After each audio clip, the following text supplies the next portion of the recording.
2017, 2 years after Nnamdi Kanu's first arrest. His first arrest was in 2015. So far, so good. This whole thing not happened for 10 years, going to the 11th year now, where that guy, they still hold on, right? So in 2017, see the people that were agitating seriously for the release of Nnamdi Kanu. Soludo, the present governor of Anambra State, Utomi, another Southeast leader, demand immediate release of Nnamdi Kanu. As you can see, some Igbo leaders have demanded the unconditional release of the leader of indigenous people of Biafra, unconditional, Nnamdi Kanu. Addressing journalists on the detention of Mr. Kanu, a former governor of the Central Bank of Nigeria, Charles Soludo, described the continued detention of Mr. Kanu as unacceptable and an abuse of Mr. Kanu's right to legitimate agitation.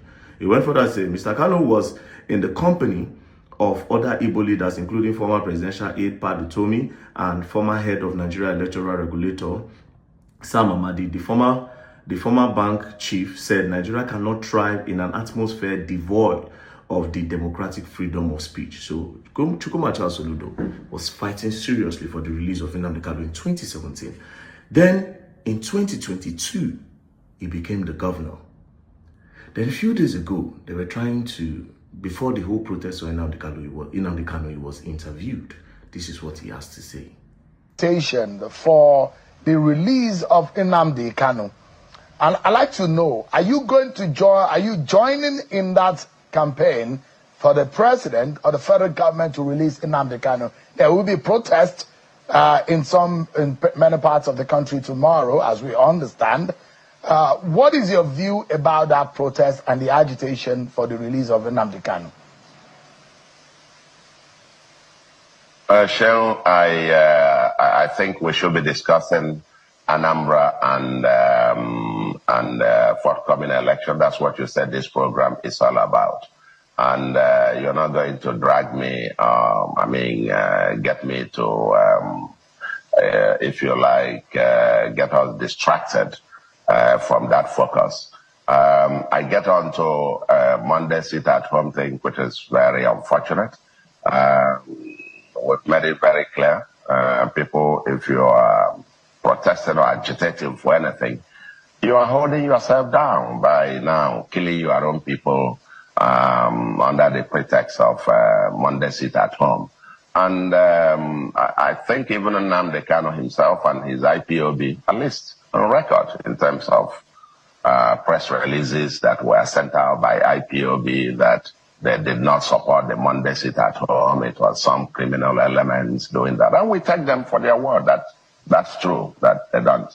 And Monday sit-at-home thing is likely, over here. With anybody sitting at home now is doing so out of his own preference. Now, two things happened, right? It's either that first time he was not fighting for Nnamdi Kanu, Nnamdi Kanu was just trying to do politics, because a lot of people that you see that they are saying they are fighting for Nnamdi Kanu, it is not the truth. They are actually doing politics because they want to associate with the people. Because they see that a lot of people are saying free Nnamdi Kanu, free Nnamdi Kanu, they will join heads together. They will talk about it so that they can use it to push their own political game. That's one. Or Chukwuma Charles Soludo became the governor, and then the stakeholders of the state told him that you can never,